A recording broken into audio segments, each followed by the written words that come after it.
जय हिंद साथियों, स्वागत है एक बार फिर से आपका एक नई वीडियो में। आज हम देखेंगे आरपीएफ कांस्टेबल 2025 का 3 मार्च का जो पेपर हुआ है शिफ्ट 1 का, उसमें जितने भी क्वेश्चन पूछे गए हैं लगभग जीके जीएस के सभी प्रश्न हैं। तो आप इन सभी प्रश्नों से एक आइडिया लगा लें कि आने वाले एग्जाम में ऐसे ही क्वेश्चन आपके एग्जाम में बनेंगे। ठीक, तो चलिए देखते बिना टाइम को वेस्ट करते हुए। जैसे यहाँ पहला प्रश्न पूछा गया था, आवोगाद्रो का नियम क्या कहता है। आवोगाद्रो का नियम पूछ लिया गया था, तो यह क्या कहता है, किसी निश्चित तापमान और दबाव पर सभी गैसों के बराबर आयतन में अणुओं की संख्या समान होती है। किसी निश्चित तापमान और दबाव पर सभी गैसों के बराबर आयतन में अणुओं की संख्या समान होती है। अगला प्रश्न था, 2024 प्रो कबड्डी लीग में किस टीम ने भाग नहीं लिया था। पूछा था 2024 में प्रो कबड्डी लीग में किस टीम ने भाग नहीं लिया था, तो कोलकाता पायरेट्स ने भाग नहीं लिया था, कोलकाता पायरेट्स। अगला प्रश्न था, राज्य प्रशासनिक न्यायाधिकरण के अध्यक्ष की नियुक्ति कौन करता है। राज्य प्रशासनिक न्यायाधिकरण के अध्यक्ष की नियुक्ति कौन करता है, कौन करता है, राष्ट्रपति। किसके द्वारा की जाती है, राष्ट्रपति के द्वारा। अगला प्रश्न पूछा गया था, साल 1956 में कौन सी पंचवर्षीय योजना शुरू हुई थी। साल 1956 में तो द्वितीय पंचवर्षीय योजना कौन सी थी, द्वितीय पंचवर्षीय योजना। अगला प्रश्न पूछा गया था, सविनय अवज्ञा आंदोलन कब शुरू हुआ था। सविनय अवज्ञा आंदोलन कब शुरू हुआ था, 12 मार्च 1930 को, 12 मार्च 1930 को। और इस एक आंसर आप लोग कमेंट बॉक्स में देना है कि दूसरी पंचवर्षीय योजना किस मॉडल पर आधारित थी। दूसरी पंचवर्षीय योजना किस मॉडल पर आधारित थी, इसका आंसर आप लोग कमेंट बॉक्स में जरूर करें। अगला प्रश्न पूछा गया था, बॉयल का नियम किसे कहते हैं। बॉयल का नियम क्या कहता है, तो किसी गैस के दाब और आयतन के बीच संबंध बताता है। क्या करता है, किसी गैस के दाब और आयतन के बीच संबंध बताता है। देखिए साइंस से भी कुछ क्वेश्चन पूछे गए थे जो कि बहुत अच्छे क्वेश्चन थे। और अगला प्रश्न पूछा गया था, कानून के समक्ष समता का अधिकार किस अनुच्छेद में वर्णित है।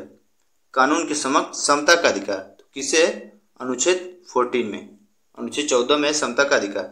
और देखिए पॉलिटी से क्वेश्चन 5 से 6 क्वेश्चन पूछे जा रहे हैं, खास करके मौलिक कर्तव्य से और मौलिक अधिकार से। और कुछ क्वेश्चन समिति जो संविधान संशोधन समितियां हैं वहां से क्वेश्चन पूछ लिया जा रहा है। ठीक, तो उसको भी अच्छे से पॉलिटी को रट के जाएं आप लोग। अगला प्रश्न पूछा गया था, निम्न में से किस लोकमान्य तिलक के नाम से जाना जाता है। किसे लोकमान्य तिलक के नाम से जाना जाता है, तो बाल गंगाधर तिलक। बाल गंगाधर तिलक सभी को पता है। अगला प्रश्न पूछा गया था, रामानुज का जन्म किस स्थान पर हुआ था। रामानुज का जन्म किस स्थान पर, तो इनका जन्म हुआ था तमिलनाडु के श्री पोरबंदूर गांव में, तमिलनाडु के श्री पोरबंदूर गांव में। अगला प्रश्न पूछा गया था, गुप्त काल के सिक्कों को क्या कहते थे। गुप्त काल के सिक्कों को तो सोने के जो सिक्के थे उसको दिनार कहते थे, और जो चांदी के सिक्के थे, चांदी के सिक्के उसको रूपक कहते थे। चांदी के सिक्कों को रूपक और सोने के सिक्कों को दिनार। अगला प्रश्न था, निम्न में से कौन सा मेला यूनेस्को की अमृत विरासत की सूची में शामिल है। यूनेस्को की अमृत विरासत में तो कुंभ मेला शामिल है यूनेस्को की अमृत विरासत में। अगला प्रश्न पूछा गया था, सड़क सीमा संगठन की स्थापना किस वर्ष हुई थी। सड़क सीमा संगठन की स्थापना किस वर्ष हुई थी, 1960 में, 1960 में। अगला प्रश्न पूछा गया था, भारत में स्वर्ण कौन से पठार से निकलता है। भारत में सोना कौन से पठार से निकलता है। तो अब यहाँ देखने वाली बात है कि ऑप्शन में क्या दिया था। तो ऑप्शन में अगर कर्नाटक का कोलार का पठार जो था अगर वो है तो वो सही है ऑप्शन में, और नहीं तो इसके अलावा दक्कन का पठार दिया है तो वो भी सही है। तो कर्नाटक के कोलार और हट्टी स्वर्ण क्षेत्रों से सबसे ज्यादा सोना निकलता है। ठीक,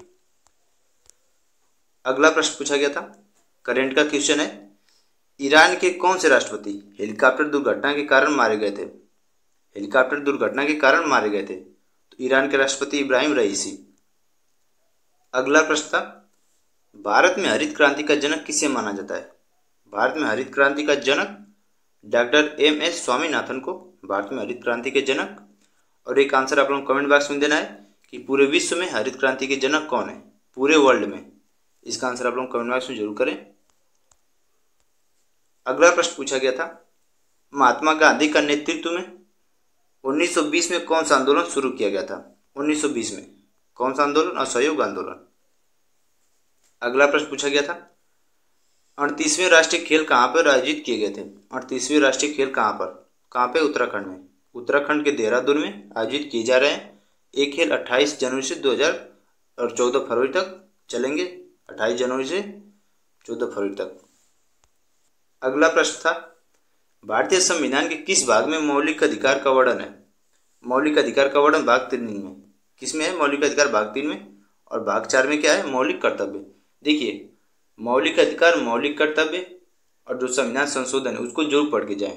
1-2 क्वेश्चन फिक्स है, उससे जरूर आ रहा है। अगला प्रश्न था, मौलिक कर्तव्य को किस देश के संविधान से अपनाया गया? मौलिक कर्तव्य को किससे? रूस या फिर यूएसएसआर। रूस को यूएसएसआर कहते हैं, तो रूस। मौलिक कर्तव्य कहाँ से लिया गया है? रूस से। अगला प्रश्न था, भारतीय संविधान के किस भाग में समान नागरिक संहिता का उल्लेख किया गया है? समान नागरिक संहिता किसमें? भाग 4 में और आर्टिकल 44 में। किसमें? आर्टिकल 44 में और भाग 4 में। अगला प्रश्न है, विद्युत जनित्र का क्या उपयोग है? विद्युत जनित्र का क्या उपयोग है? यांत्रिक ऊर्जा को विद्युत ऊर्जा में बदलने के लिए किया जाता है। अच्छा प्रश्न था साइंस का। अगला प्रश्न था, एलपीजी का full form. 1-2 question full form से भी पूछा जा रहा है। तो एलपीजी का full form liquefied petroleum gas. Liquefied petroleum gas. अगला प्रश्न है, सिम्बेक्स 2024 का आयोजन कहाँ हुआ? देखिए, करंट अफेयर्स का क्वेश्चन पूछा गया है युद्धाभ्यास से।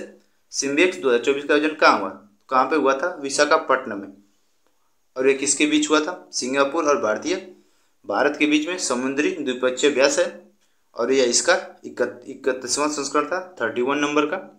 अगला प्रश्न पूछा गया था, थार रेगिस्तान की विशेषता क्या है? थार रेगिस्तान की विशेषता, तो उसमें अब देखने वाली बात थी कि ऑप्शन में क्या था। तो या तो हो सकता है कि इसे ग्रेट इंडियन डेजर्ट भी कहा जाता है। ये एक शुष्क क्षेत्र है और यहाँ सालाना बारिश जो है 25 सेंटीमीटर से भी कम होती है और यहाँ की रेत उबलती है। ठीक। अगला प्रश्न था, भारत में सर्वाधिक वर्षा का स्थान कौन सा है? भारत में सर्वाधिक वर्षा मेघालय के मानसीनराम में, सभी को पता है।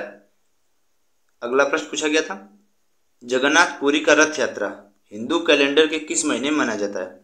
हिंदू कैलेंडर किस महीने में जगन्नाथ पुरी का रथ यात्रा? तो आषाढ़ महीने के शुक्ल पक्ष की द्वितीया में।